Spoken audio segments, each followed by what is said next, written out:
le mensonge. Dieu n'est plus dans cette église. Et ne transformez pas les prophètes et prophétesses en marabouts. Voilà aussi ce qu'il faut dire. Voilà. Donc, si quelqu'un a la lumière en lui, si vous partez vers la personne pour lui demander des choses qui peuvent vous séparer des ténèbres. Quand la personne va prier, voyez un peu. Par exemple, tu peux dire, peut-être, Sœur Esther, je sens que ça ne va pas dans ma vie. Mais je ne sais pas exactement ce que j'ai fait. Prie le Seigneur pour moi, afin qu'il me révèle ce qu'il y a dans ma vie, ce qui fait comme blocage dans ma vie. Quand tu donnes ce sujet de prière à la sœur Esther, la sœur Esther va aller prier. Pourquoi? Parce que c'est un bon sujet de prière, dont le but est de faire quoi? De me séparer des ténèbres. Mais je ne connais pas, je sens qu'il y a un problème dans ma vie. Je n'arrive plus à prier, je n'arrive plus à jeûner, je n'ai pas à voir la sœur Esther. Je dis à la sœur Esther que vraiment, ça ne va pas. Prie pour moi par rapport à ça. La sœur Esther, elle aussi, elle se concentre, elle prie. Vous pensez que Dieu ne va pas parler à la sœur Esther? Dieu va parler à la sœur Esther. Maintenant, si tu pars voir la sœur Esther, première fois, révèle-moi ce que ma petite sœur est en train de faire là-bas au quartier 6. Je l'ai vue, elle est sortie de la maison. Mais je ne sais pas là où elle part chaque soir. Il faut que tu me révèles. Et puis, la sœur Esther se concentre. Elle se concentre, elle commence à faire arroche comme un robot secret, il va la shaker. Ainsi parle l'Éternel. Ainsi parle l'Éternel. Elle dit que ta soeur, elle est partie là-bas, elle est allée rencontrer telle personne. Voilà, première fois. Deuxième fois, tu viens encore voir la sœur Esther. Elle se concentre encore, elle parle en langue comme ça, elle finit de prophétiser. C'est encore juste. Troisième fois, ce qui est arrivé à Balaam va lui arriver. Oui, parce qu'après, troisième fois, quand tu vas encore venir la voir pour les faussetés, là maintenant, la langue va d'abord changer. Ça ne sera plus Arashkaba, ça sera une autre langue. La langue change d'abord. Quand la langue change, ensuite, la prophétie, elle ne viendra plus de Dieu. Et quand on va vérifier, ça sera faux. Et c'est comme ça maintenant que on va transformer quoi?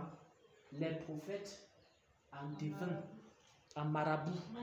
Vous allez devenir des marabouts si vous ne faites pas attention à ce message. Voyez un peu. N'acceptez pas que quelqu'un vous transforme en marabout. Amen. Moi j'ai refusé. Si devait être un marabout, si je suis un marabout depuis. Parce que je suis dans le monde, je suis dans le prophétique depuis des années. Donc il n'y a rien qui me surprend.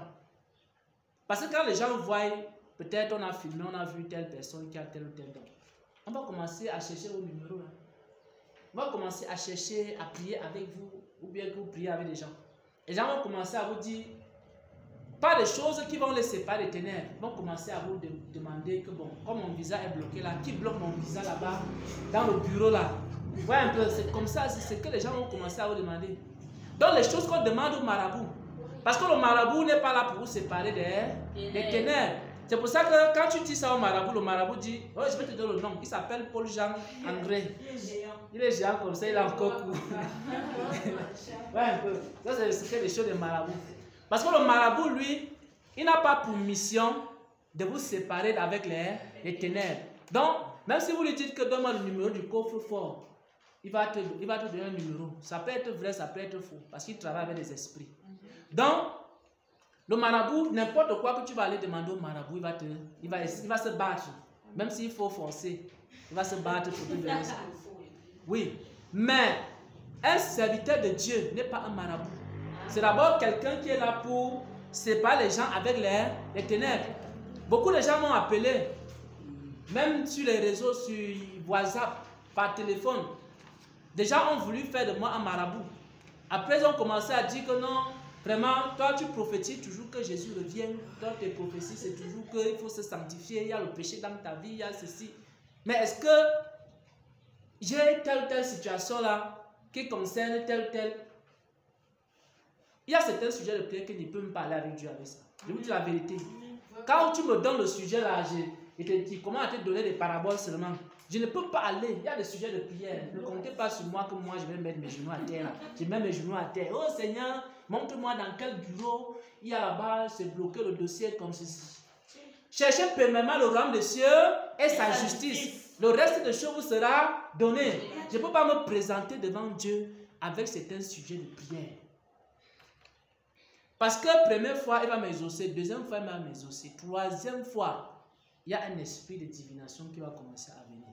Parce que quand Dieu va voir que je vais vers lui, pas pour séparer les gens d'avec les ténèbres, mais je vais vers lui pour faire le maraboutisme, pour montrer que c'est moi le plus grand voyant et le plus grand prophète. Alors à ce moment-là, le Seigneur va se retirer et un autre esprit va venir. Et l'esprit là, lui, il va commencer à donner les détails. Il dit que bon, voilà, il peut me décrire même jusqu'à tes sous-vêtements, il te dit tout ce que tu portes. Il te dit ce que tu as mangé depuis le matin. Donc il te dit toutes les choses qui n'ont rien à voir avec la séparation avec les ténèbres. On va commencer à dire, waouh, il y a un prophète là-bas, il voit tout. La seule chose qu'il ne voit pas, c'est le péché. Parce qu'il y a, je vous dis la vérité, le faux don de prophétie ne voit pas le péché, je vous dis la vérité. Vous voyez, dans une église, il y a un don de prophétie. Le prophète voit tout, il voit tout, il voit tout. Oh, je t'ai vu là-bas depuis ton enfance, j'avais vu, on t'avait attaché, il y avait la chèvre, il y avait le bouc, il y avait ceci, il y avait un serpent, il y avait un coq, il y avait ceci, il te raconte tout. Il y avait une femme là-bas, elle était grand-mère. Et c'est elle qui avait fait ça, c'est pour ça que ta vie ne marche pas. Elle te détaille ces choses. Elle te dit, quand tu es entré à l'école, il y avait ton voisin, et elle te détaille toutes ces choses-là. Voilà. Maintenant, dans ta vie, il y a un gros péché. Il a vu toute ta vie, mais il n'a pas vu le péché là. Je vous dis la vérité, dans les églises, c'est comme ça. Quand c'est le faux don, on ne voit pas le péché. On ne peut pas. Donc, ce sont les prophètes. J'avais fait une vidéo sur Internet à ce sujet. Comment reconnaître le faux don de prophétie. Ouais, un peu. Le faux don de prophétie, c'est quoi? C'est un don que quelqu'un possède, mais il ne voit pas le péché. Et vous voyez maintenant les foules suivent des prédicateurs, des prophètes. Et même dans l'église là, il y a le péché. On ne voit aucune prophétie qui dit que non, il faut mettre de l'ordre dans ta vie, il faut veiller. Vous avez entendu certains prophètes dire qu'il faut veiller. Il y a des prophètes qui m'ont jamais dit qu'il faut veiller, il faut prier. Il y a le péché dans ta vie, sanctifie-toi. Si tu ne fais pas ça, il y a ceci qui va t'arriver, tu ne vas pas entrer au ciel. Jésus revient bientôt. Il y a des gens qui ne savent même pas que Jésus revient bientôt.